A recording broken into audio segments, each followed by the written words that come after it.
조그만 교회들은 앞에 서 있어도 안 보입니다. 누가 원을 안 왔는지. 혹시 기도 순서 맡은 장로님이라든지 그런 분이 빠지면 알지요. 그 외에는 누가 안 왔는지 모릅니다.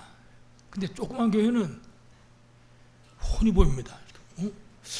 저 집사님 안 오셨네. 저 군사님이 안 오셨어. 어째 안 왔을까? 그 생각하다 보면 우린 소심해가지고 설교할 거 잊어버려요.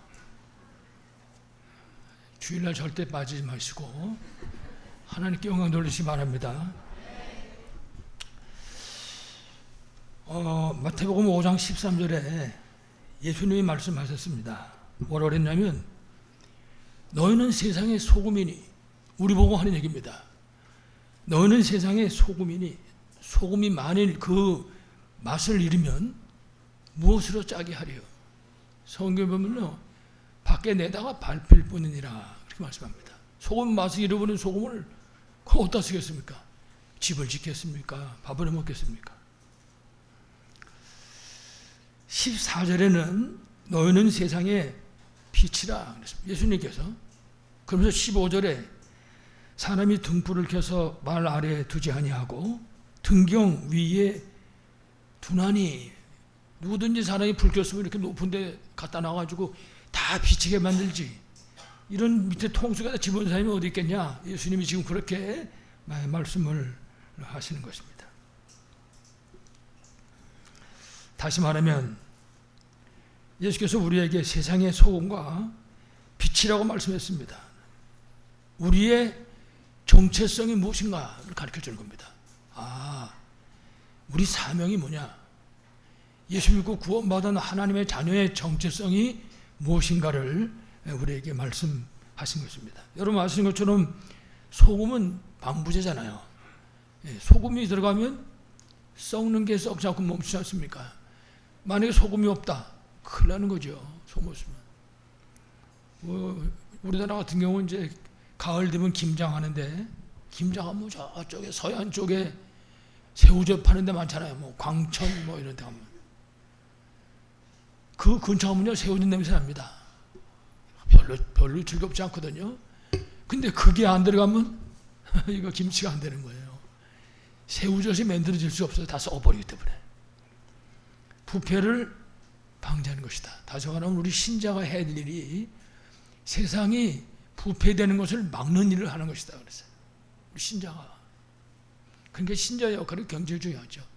역할을 감당하는가에 따라서 세상이 썩을 수도 있고 세상이 썩지 않을 수도 있는 것입니다.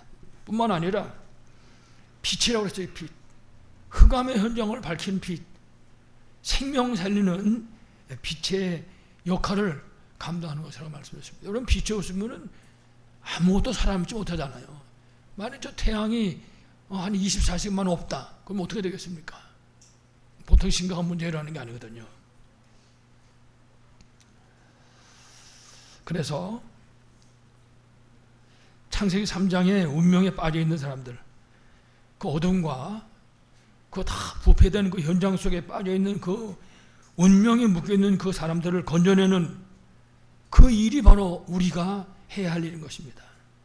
이제 여기서 문제가 생기는 겁니다. 무슨 문제인가 하면 그 일을 신자들이 안 하고 있는 동안에, 이 신자가 해야 되는데 이 일을 신자들이 안 하고 있는 동안에, 여러분 잘 아시는 것처럼 지금 3단체 그리고 각종 종교단체들이 틀린 해답을 가지고 일을 하고 있는 것입니다.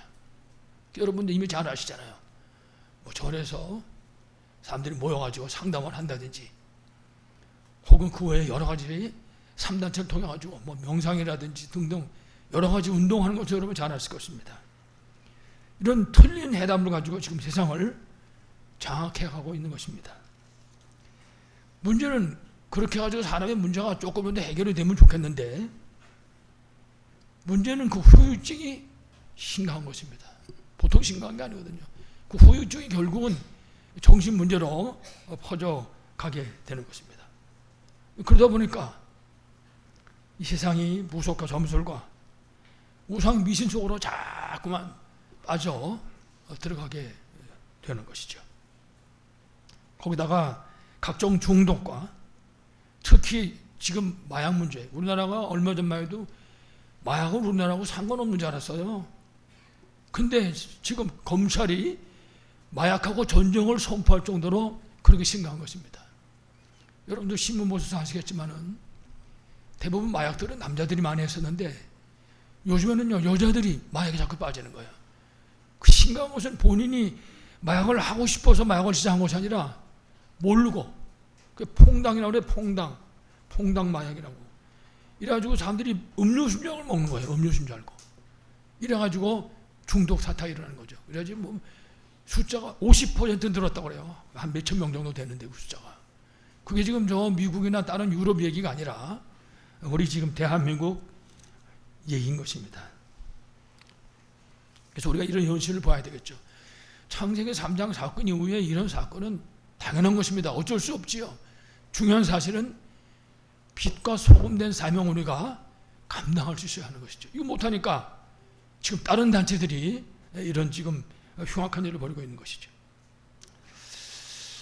그래서 이런 세상을 살리기 위해 가지고 우리가 237세대를 선포하고 또 삶들이 있는 성전과 그리고 금토일 시대를 언약으로 붙잡은 것입니다. 그러니까 이게 우리가 헛구호로만 가지고 있어서는 절대 안 될 것입니다. 그래서 우리 후대와 우리 모든 성도들이 정말 답을 얻고 진짜 힘을 얻는 것이죠. 우리 교회에 나온 사람은 남녀노소 불문하고 누구든지 답을 얻고 힘을 얻고 예배드리다가 혹은 서로 만나서 얘기하다가 이렇게 답과 힘을 얻을 수 있어야 되는 거죠. 나라의 영역 간에 치유받을 수 있어야 할 것입니다.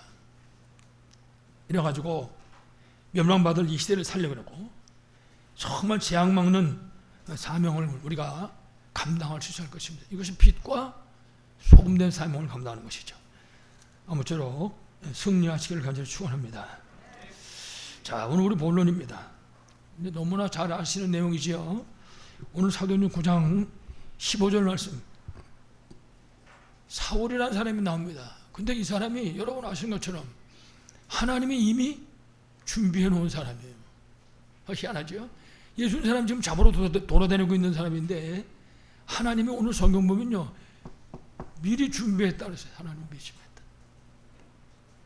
이 사람의 지금 현재 신분이 뭐냐? 핍박자입니다. 예수 믿는 사람을 잡으러 다니는 핍박자라고 말해요. 이 사람을 지금 하나님이 예비해놨다고 말해요. 이 사람 통해서 세상을 살리려고. 하나님의 절대 주권이죠. 그 핍박자를 선택해가지고 세상을 살리는 사람으로 지금 하나님이 정해놨으니까 사람들은 이해할 수 없는 거죠. 아니 그래 저런 흉악한 놈을 하나님이 쓰신다고? 여러분 잘 아시겠지만은 이 사울은 길리기아 다소라고 하는 곳에서 출생을 했습니다. 이 길리기아 다소는 당시 3대 문학 도시 중에 하나입니다. 알렉산드리아, 아테네, 그리고 다소 이래가지고. 그러니까는 이 집은 명문 가문인 것입니다. 이 집은 게다가 부모가 로마 시민입니다. 당시의 로마 시민은요 특권입니다. 그런 가문에 태어난 거죠. 성경에도 보면은 조상 대대로 유대인이었다 그렇게 말합니다. 그렇습니다. 절대로 다른 피가 섞이지 않은 순혈종이라고 말해요.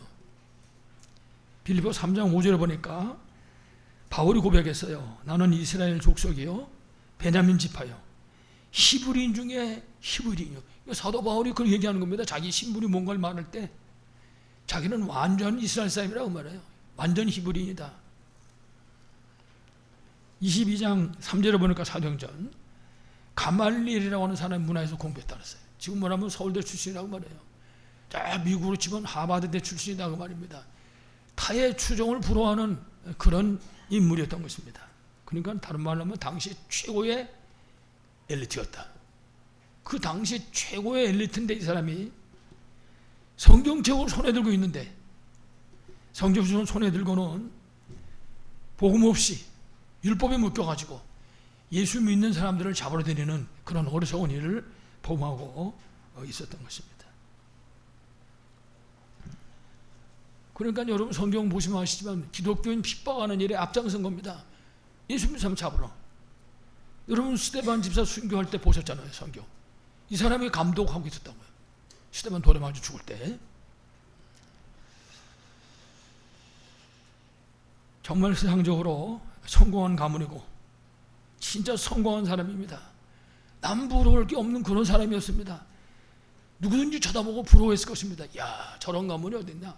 저렇게 훌륭하게 교육받은 사람이 어디 있을까? 로마 시민권 갖고 있고 아마 부러움의 대상이었을 것입니다.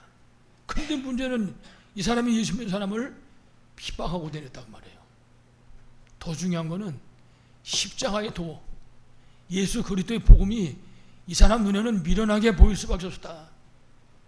본인하고 상관이 없는 겁니다. 십자가의 도가. 왜 그렇습니까? 미련하게 보이니까. 아무 짝에 쓸데없이 보이니까. 하나님의 능력인 복음의 비밀도 알 수가 없었던 것입니다.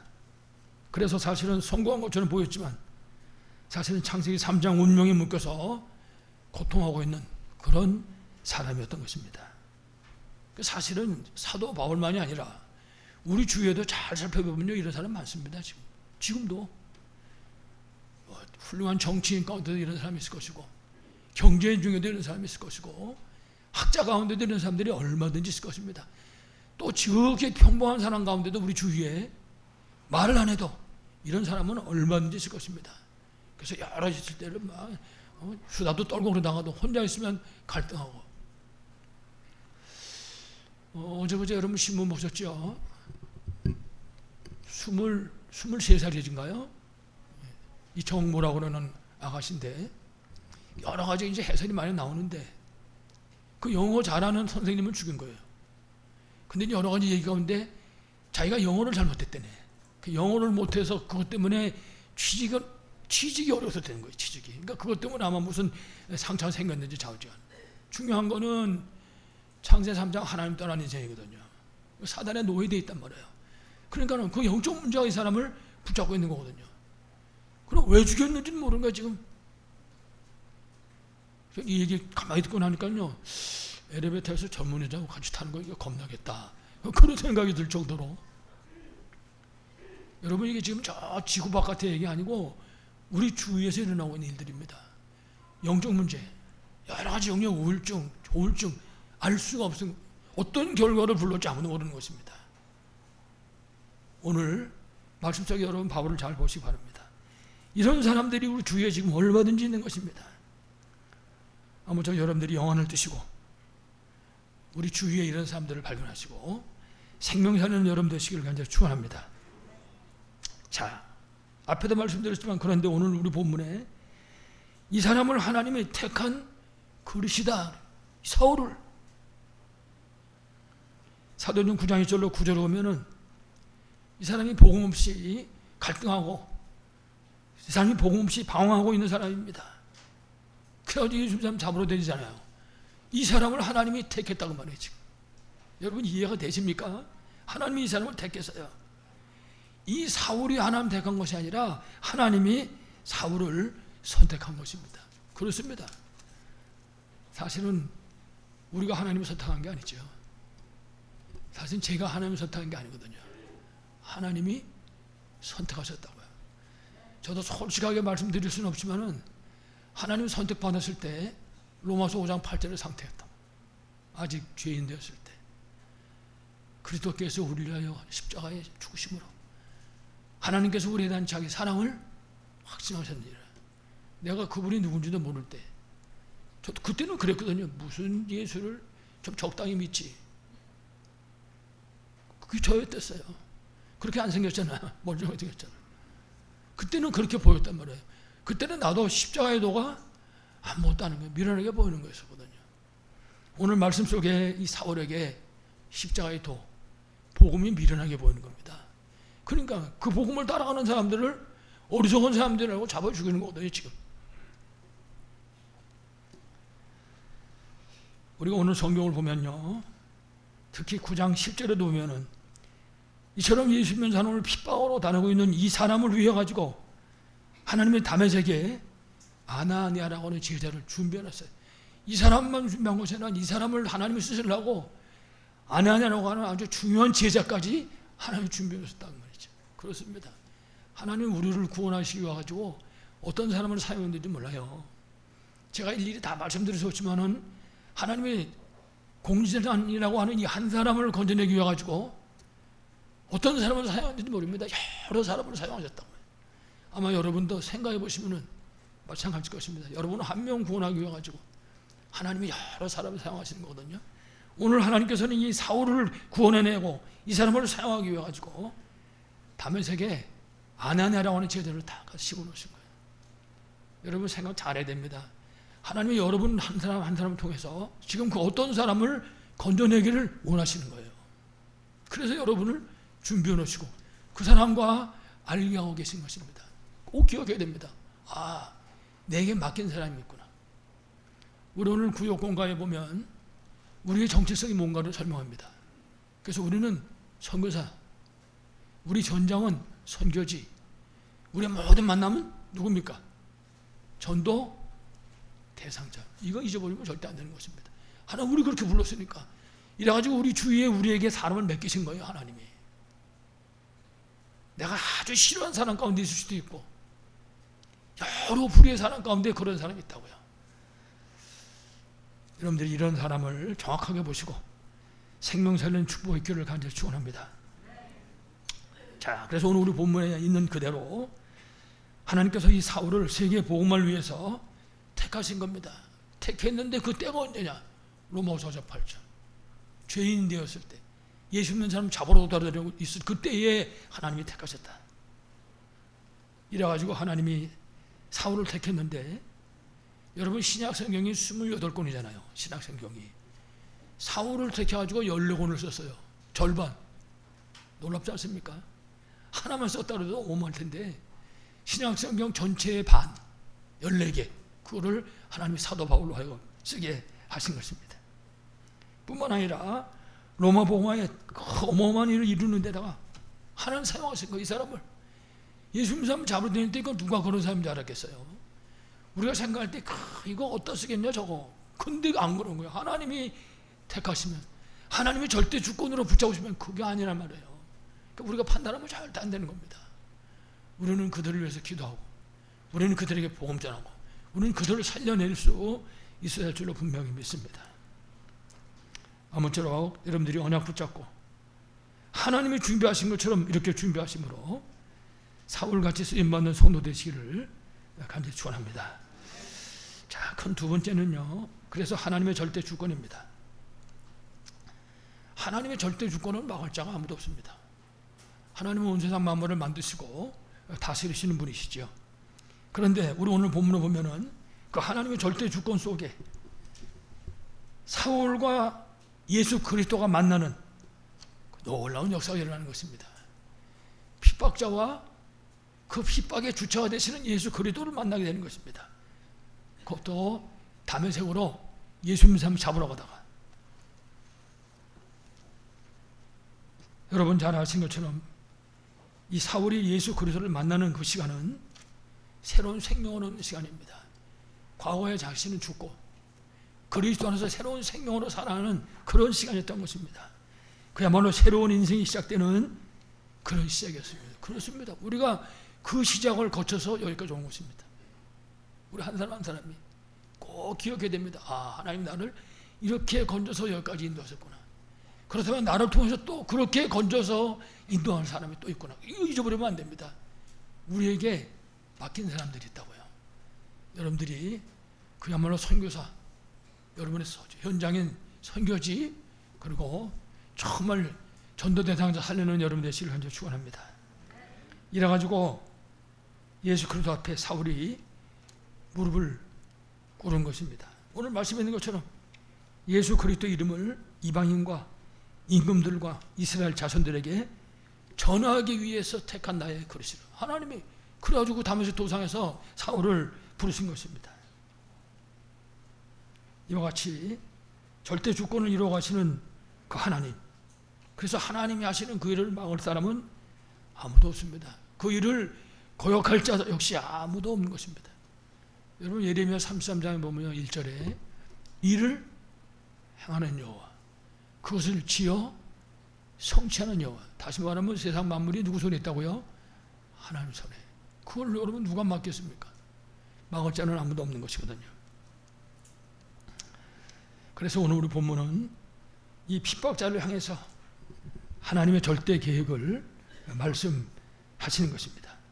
뿐만 아니라 하나님께서 이와 같이 하나님의 절대 주권 속에 있는 그 사람에게 하나님이 주시는 것이 있습니다.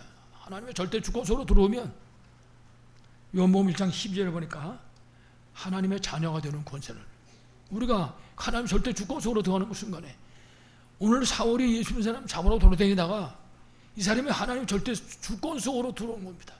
그 들어오는 순간에 하나님의 자녀가 되는 권세를, 예수 믿는 사람을 잡으러 다니는 건 하고 이제 아무 상관도 없잖아요. 내가 과거에 무슨 예수를 그렇게 믿냐 그래. 적당히 믿지. 대충 믿으라고 말이야. 이제 그때하고는 상관없는 거예요, 나는. 그렇잖아요. 착해 보이지 않습니까? 요한복음 1장 12절 하나님의 자녀가 되는 권세를, 여러분 어마어마한 겁니다. 마귀 자녀가 하나님 자녀가 됐는데. 마태복음 28장 20절에는요 하나님의 자녀만 되게 한 것이 아니라 세상 끝날까지 항상 함께 있으리라. 여러분 이건 믿어지십니까? 사울은요 하나님의 주권 속으로 들어오는 그 순간에 내가 하나님의 자녀 됐다는 사실과 그 하나님이 나와 세상 끝까지 함께 한다는 사실을 확신한 것입니다. 흔들림 없이 끝나는 그날까지. 사도행 1장 1절로 8절에 성령으로 역사하실 것을 약속하셨는데 그 약속을 믿은 겁니다. 그럼 바울은 가는 곳마다 기도하고 성령의 인도를 받았던 것이죠. 특히 마태복음 16장 16절로 20절에 보니까 이 절대 주권 속에 들어온 사람, 예수가 그리스도라는 사실을 아는 그 사람에게 반석 같은 축복, 이 반석에 내 귀를 주신다고 그랬잖아요. 하나님은 바울을 통해서 그 위에 어마어마한 하나님의 역사를 이루신 것입니다. 음부의 권세를 이기는 축복. 그렇습니다. 아무도 사울을 막을 수가 없었어요. 여러분 아시는 것처럼 유라굴로 강풍도 사울이 가는 길을 막을 수가 없었던 것입니다. 음부의 권세를 이기는 축복. 그리고 기도응답의 비밀인 천국의 열쇠를 약속하셨습니다. 그렇습니다. 바울은 그래가지고 어디든지 감옥에 가든지 매를 맞든지 전도를 하나 하든지 어디 가든지 먼저 기도부터 응답부터 받은 것이죠. 그래서 사도행 1장 8절에 하나님께서 보좌의 능력을 주셔서 땅끝까지 증인되리라고 약속을 하셨습니다. 상구산 보좌의 비밀이잖아요. 뿐만 아니라 어떤 어려움이 온다 할지라도 그리스도께서 함께 하심으로 승리케 하시는 것입니다. 이 사실을 흔들림없이 믿는 것입니다. 그래서 바울은 항상 그랬어요. 내가 그리스도와 함께 십자가에 못 박혔나니 이제는 내가 산 것이죠. 내 안에 누가 살았어요? 그리스도께서 사신 것이라. 바울이 걸어다니는데 바울이 아니라 그리스도께서 사셨다. 그렇게 말씀하시는 것입니다. 여러분의 삶 현장에 그리스도의 능력이 나타나기를 간절히 축원합니다. 그래서 바울은 모든 환경 속에서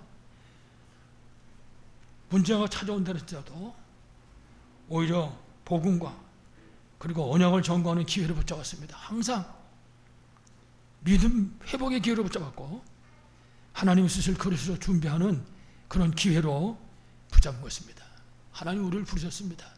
우리에게 일하는 모든 일로 인해서 오늘 사울이 그랬던 것처럼 우리가 복음과 언약 점검, 믿음 회복의 기회, 그리고 하나님의 뜻을 그리스도로 준비하는 그런 축복의 기회를 간절히 축원합니다. 세 번째 마지막 결론입니다. 이제 마지막 결론은 여러분들이 잊어버리지 말고 좀 잘 기억하셔야 됩니다. 앞에 말씀드린 거는 몇 번 제가 설교를 했기 때문에 여러분이 이미 잘 아신 내용일 것입니다. 그런데 이 세 번째 결론에서부터는 반드시 내 것을 붙잡을 수 있을 것입니다. 결론의 제목은 하나님의 절대 계획입니다. 오늘 사도행전 9장 15절에 핍박자 사울을 하나님이 부르셨습니다. 하나님 쓰시려고. 이 사람은 내 이름을 이방인과 임금들과 이스라엘 자손들 앞에서 전하기 위해 택한 나의 그릇이다. 중요한 사실은 사울을 부르신 그 하나님께서 오늘 우리를 부르신 줄을 분명히 믿습니다. 저도 그 하나님 부르셨고 여러분도 그 하나님이 부르신 줄을 분명히 믿습니다. 그래서 중요한 것은 하나님께서 우리를 부르시고 사울에게 주신 것처럼 우리에게 주신 것이 있다고 말입니다. 이걸 내가 내 것으로 붙잡을 수 있어야 할 것입니다. 첫 번째, 하나님께서 우리에게 237 시대를 주셨습니다. 뭘 주셨다고요? 237 시대를 주셨습니다. 237은 세계 복음화입니다. 마태복음 24장 14절에 이 천국 복음이 땅끝까지 증언되고 전파되리니 그제야 끝이 오리라. 복음이 땅까지 가면 그리스도께서 오시는 것입니다. 237이 끝나면 예수 그리스도가 오시는 것입니다. 다시 말하면 우리가 237 운동이 어떤 것인가를 정확히 이해해야 됩니다. 우리에게 237을 주셨으니까 237의 시작은 성도와 성도 간에 서로 힘을 주는 것입니다. 이건 절대 놓치면 안 됩니다. 어떤 사람이 교회에 온다 할지라도 성도가 서로 간에 힘을 주셔야 됩니다. 만난 그 사람에게 답을 줘야 됩니다. 만난 그 사람을 정말 치유할 수 있어야 됩니다. 그게 237의 시작입니다. 우리가 배 타고 비행기 타고 안 나가더라도 237의 시작은 멀리 외국에 가지 않더라도 먼저 우리 울타리 안에서 서로 힘을 주고 답을 주는 겁니다. 서로 치유하는 것입니다. 그야말로 성도 간에 진정한 인간관계를 회복하는 것입니다. 그게 237의 시작인 것입니다. 이거 잊어버리면 절대 안 됩니다. 그래서 우리 안에서는요, 어느 누구 한 사람도 성도 안에 서로 무슨 얘기하다 뭐하다 시험 들고 상처 이런 일이 있으면 237하고 거리 먹는 겁니다. 꼭 기억해야 됩니다. 237은 비행기 타고 배 타고 나가는 것이 아니라 성도 간의 인간관계 회복이다. 답을 주고 치유하고 힘을 주는 것이다. 그래서 이해하고 수용하는 것입니다. 누구든지. 그냥 어떤 사람든지 우리 교회 들어오면 야, 거긴 천국 같다고. 우리 이쪽으로 옮겨오고요. 이 전기불 세월에 딱 달고 여기다 칠한 것도 전부 다 탈색도 안 하고 깨끗했었거든요. 그때 다른 교회 목사님들이 와가지고 탁 들어오자마자 뭐라 그러냐. 야, 분위기가 이렇게 온하고 말이지. 분위기 너무 좋다고 말이지. 요새는 그런 소리 안 하더라고요. 시간이 지나서 퇴색하면 안 되는 겁니다. 시간이 지나면 지날수록 이 사람은 점점 또 뜨거워져야 되는 겁니다. 그게 237입니다. 상대방을 이해하고 수용하고 저 사람이 하는 거 쳐다볼 때 복음의 눈으로 보고 우리가 어떤 때는 쳐다볼 때 이렇게 찡그려지는 거 있잖아요. 아이고, 저 사람 왜 저러지? 이럴 때도 있다고. 그렇게 보여주지 말아야 돼요. 그게 237입니다. 꼭 기억해야 됩니다. 복음의 눈으로 보고 복음의 유익을 놓고 말하는 것입니다. 누구하고든지. 그러면 하나님께서 우리에게 100년의 응답을 주시는 것입니다. 여러분 잘 아시는 것처럼 이삭을 아시잖아요. 창세기 26장에 보면 아비멜렉이 이삭을 계속 괴롭힙니다. 우물 파면 우물 두드려 맞고 농사 지면 농사한 거 뺏고. 아비멜렉이 블레셋 왕이잖아요. 자기 군사들 끌고. 이삭은 그러면요 그거 버리고 그냥 갑니다. 쳐다도 안 보고 가는 거예요 그냥. 근데 하나님이 시간 퍼대니까 한 해 농사 졌더니 100년 응답이. 그것뿐입니까? 르호보 넓은 땅을 주시고 우물을 그렇게 두드려 막았는데 샘 근원을 발견하는. 나중에 아비멜렉이 찾아오잖아. 뭐라 그럽니까? 하나님이 너와 함께하는구나. 하나님이 너한테 축복하시는 것을 내가 봤다. 우리 싸우지 말고 잘 지내자. 화친하자고 막 지놈이 쳐들어왔지 언제 이삭이 싸웠습니까? 그게 237입니다. 적군이 찾아와가지고 하나님이 너와 함께하는구나. 너는 하나님께 복받은 자야. 우리 서로 잘 지내자. 이것이 237을 분명히 믿습니다. 하나님이 이때 이삭에게처럼 우리에게 100년의 응답을 주실 분명히 믿습니다. 이 응답 속에 승리하기 바라겠습니다. 두 번째입니다. 하나님 우리에게 뭘 주셨냐? 세 가지 시스템을 갖춘 세 가지 뜰의 시스템을 갖춘 성전의 언약을 주셨습니다. 아직까지 성전이 지어지지는 않았거든요. 그러나 중요한 사실은 다윗의 마음속에 이 성전이 자리 잡았을 때 이미 지어진 것이나 마찬가지였습니다. 그렇습니다. 우리 안에 이 성전이 지어져야 되는 것이죠. 우리 지난번에 성전건축위원회 헌신예배 드렸잖아요.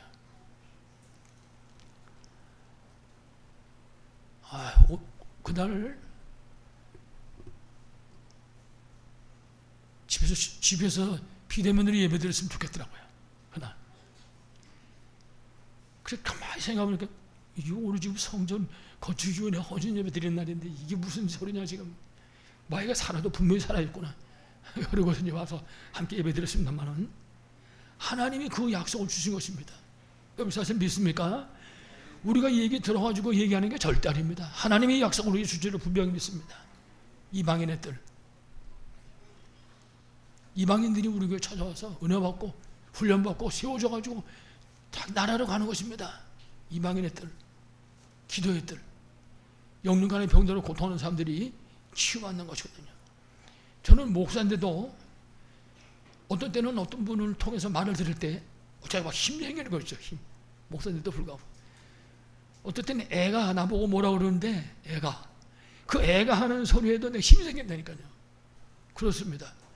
우리가 기도의 뜰이라고 하는 것이 딴 것이 아닙니다. 영육간에 문제 갖고 있는 사람들이 찾아와가지고 힘을 얻고 답을 얻는 것이거든요. 그렇습니다. 그게 세 가지 뜰이 있는 성전인 것입니다. 아이들의 뜰. 그렇습니다. 우리 후대들이 훈련되어질 수 있도록. 여러분 저렇게 조그만 때 들어간 것이 결국은 어른에서 나오는 것입니다. 제가 하루 일과가 마치면 저 애들이 자기 전에 기도해 줍니다. 집에다 비대면 이제 인터넷 해가지고 전화 걸어가지고 기도하는데 가능하면 구체적으로 합니다. 왜 그러냐? 내가 이 애들한테 기도만 해주는 시간이 아니라 그 아이에게 지금 나 기도를 가르쳐주는 시간이기 때문에 그래서 똑같은 기도를 계속 하는 거죠. 왜? 기도 가르치기 위해서. 이 운동이 일어나야 됩니다. 어려서부터 무엇이 들어가는가에 따라서. 여러분 가끔 보면요 우리나라에 훌륭한 목사님들이 있어요. 막 수만 명씩 목회하고 이런 분들 대부분 보면 할머니가 없고 새벽기도 갔다 그러고 어려서부터 꼭 교회에 빠져서 그걸 데리고 다니고 그 아이들이 그렇게 교육을 받은 거거든요. 그렇습니다.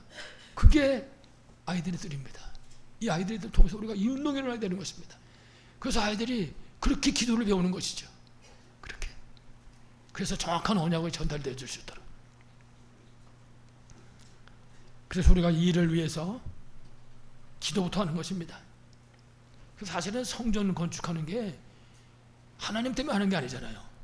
사실은 나는 옛날에 그걸 잘 몰라가지고 하나님 아버지 이거 성전 짓는 게 이게 우리 집 짓는 것도 아니고 이거 하나님 집 짓는 건데 그때 철이 없어가지고 그럴 때가 있었다고요. 사실은 성전은 누구 때문에 짓는 겁니까? 너를 위하여. 창세기 6장 말씀하시죠. 너를 위하여. 네 후손을 위하여. 모든 생명을 살리기 위하여 성전을 짓는 것이거든요. 이걸 잊어보면 안 됩니다. 성전 건축은 하나님을 위한 것이 아닙니다. 너를 위하여. 우리 후대를 위하여. 생명을 위하여. 그래서 우리가 이 일을 놓고 기도부터 시작하는 것입니다. 근데 릴레이 기도하는 거예요. 릴레이 기도. 이제 여러분의 이제 이름이 그 기도표에 올라가겠죠. 여러분 이름이 기도표에. 그래서 이제 1년 365일 놓고 이제 기도 시작하는 것이죠. 기도하다가 이제 어느 정도 이제 성전의 윤곽이 보이기 시작하면 그때는 이제 릴레이 금식 기도 뭐 여러 가지 방법이 많겠죠. 왜 그러냐? 너를 위하여, 네 후손을 위하여, 생명 살리기 위하여. 아무쪼록 응답받고 승리하시기를 간절히 축원합니다. 마지막 세 번째, 금토일 시대를 주셨습니다. 그래서 이 금토일 시대는요, 그냥 외워갖고만 있으면 절대 안 됩니다. 그 금토일 시대를 통해서 진짜 참된 복음을 깨닫고, 우리 어려서부터 어린아이부터 시작해서 진짜 참된 복음이 어떤 거냐, 참된 복음이 무엇인가를 깨닫고, 그러면 참된 기도가 나오잖아요. 참된 기도가 나온다고 복음 깨달으면, 그러면 하나님이 참된 응답을 주신단 말이에요. 이 일부터 시작하는 것입니다. 그래서 우리가 말씀 운동은 너무 중요합니다. 이 말씀 운동이. 그래서 개인 단합방, 참된 복음과 참된 기도와 참된 응답의 증인으로 세워줄 수 있도록. 그래서 여러분의 개인 단합방 놓고요, 완전 다 끝내버려야 됩니다. 그 시간에. 가정 단합방. 우리 후대들에게 복음을 각인하고 복음 뿌리내리게 만들고 복음 체질을 위해서. 어떨 때 이제 우리 애들이 지네들이 전화를 합니다. 한 8시쯤 좀 너무 더 한다든지. 어떨 때 보면 기다려도 전화가 안 와요. 이제 오겠지 저제 오겠지. 그냥 넘어가. 전화 안 오고. 그럼 속으로 아유 맹추들이 이 기도하는 게 뭔지도 모르고 전화도 안 하고 혼자인데 그러기도 하고 그러는데, 여러분 오늘부터 시작하지 바랍니다. 만약에 자녀가 떨어져 있으면요 전화 놓고 하세요. 전화 놓고 이래가지고 기도를 심는 겁니다. 그 시간에 참된 복음과 참된 기도와 참된 응답을 받을 수 있도록 개인 다락방, 가정 다락방, 그리고 현장 다락방입니다. 전 우리 성도 현장에 그야말로 생명 살리고 치유하는 그런 말씀운동을 일어나게 되는 것입니다. 이거는요 절대 말씀운동이 안 일어나도 되는 게 아닙니다. 말씀운동이 일어나야 되지, 말씀운동이 안 일어나면 사단의 운동이 일어난다고요. 꼭 기억해야 됩니다. 우리가 말씀운동을 안 하면 사단이 역사하는 거예요. 우리가 이 생명운동을 안 하니까 3단체가 하고 있잖아요. 지금 꼭 기억해야 됩니다. 위드, 임마누엘, 원네스 이래가지고 237 살리는 한 팀, 원팀을 만드는 것입니다. 복음하는 교회. 우리는 원팀 하나. 여러분 삼총사 보셨어요? 달타냥 나오는 영화, 프랑스 영화잖아요. 그 사람들이 칼 뽑아가지고 우리는 하나 그러잖아요. 그렇습니다. 우리는 그리스도 안에 하나인 줄로 분명히 믿습니다. 원팀. 그래서 우리가 이 금토일 시대를 위해 가지고 교회의 모든 모임을 활용하는 것입니다. 무슨 모임이든지 모여서 밥을 먹든지 모여가지고 무슨 일을 하든지 전부가 이 모임을 활용하는 것입니다. 구역 예배도 마찬가지고 핵심 모임도 마찬가지고 모든 만남을 활용하는 것입니다. 그래가지고 성도 간의 모든 관계가 실제적으로 회복될 수 있도록. 그 뭐 초대교회는 교인들이 오면은 가서 끌어안았다고 그러더라고요. 그 왜 그랬냐고 그랬더니 그 생명으로 모였으니까. 우리도 마찬가지 막 교회 오면 좀 이렇게 끌어안고. 저 같은 경우에 혈액형이 O형인데 소심한 O형입니다. O형인데. 이래가지고 내가 여자분들하고 악수하려면 손이 안 나와. 지금도 나이가 70 넘었는데. 그래 어떨 땐 악수하고 싶어요. 근데 그걸 못한다고. 여자분들끼리라도 서로 끌어안고 같이 얘기하고 성도 간의 모든 관계를 다 회복하는 겁니다. 그래서 그 시간 통해서 포럼하고 서로 위로도 하고 수용도 하고 해답 주고 힘도 주고, 이게 치유역사 일어나는 거죠. 교회가 천국으로 바뀌는 겁니다. 하나님의 나라. 그게 금토일 시대입니다. 여러분 금토일 시대가 무슨 사람 또 불러다가 속삭이는 게 아니고, 그래서 그 시간 통해서 성도들이 서로 그리스도 안에 하나 되어서 서로 사랑을 나누고 힘과 답을 얻고 치유하는 역사가 일어나게 되는 것입니다. 이래서 우리 교회는 그야말로 전 성도들이 누구든지 오기만 하면 힘 얻는 교회, 답을 얻는 교회, 치유받는 교회로 세워지게 되는 것입니다. 자가 왔다 그러면 무조건 살리는 것입니다. 이유 없이. 그래서 참된 복음, 참된 기도, 참된 응답의 증거 가진 정인의 교회로 세워지는 것입니다. 그래서 하나님께서 우리가 이 사명 감당하도록 393 우리에게 이 보좌의 비밀을 주신 것입니다. 성삼위 하나님, 3초월 3생명, 3 전무후무, 3 시대 살리는 응답. 우리가 누리기만 하면 되는 것입니다. 눈만 감으면, 유목사님 아주 표현이 기가 막히죠. 눈만 감으면 감는 순간 역사하신다. 그렇습니다. 아무쪼록 237 시대, 그리고 세 가지 뜰에 있는 성전, 그리고 금토일 시대의 언약을 붙잡으시고 이 멸망받을 시대 살리고 재앙 막는 우리 교회와 우리 성도들 다 되시기를 간절히 축원합니다. 하나님 아버지 감사합니다. 237 시대를 주시고 3뜰 있는 성전의 언약을 주시며 금토일 시대에 반드시 성취될 언약을 주셔서 우리 감사합니다. 교회가 이 사명을 감당하도록, 그래서 정말 힘주는 교회, 답을 주는 교회, 치유하는 교회로 세워질 수 있도록 주께서 축복하여 주시옵소서. 주 예수 그리스도 이름으로 기도하옵나이다.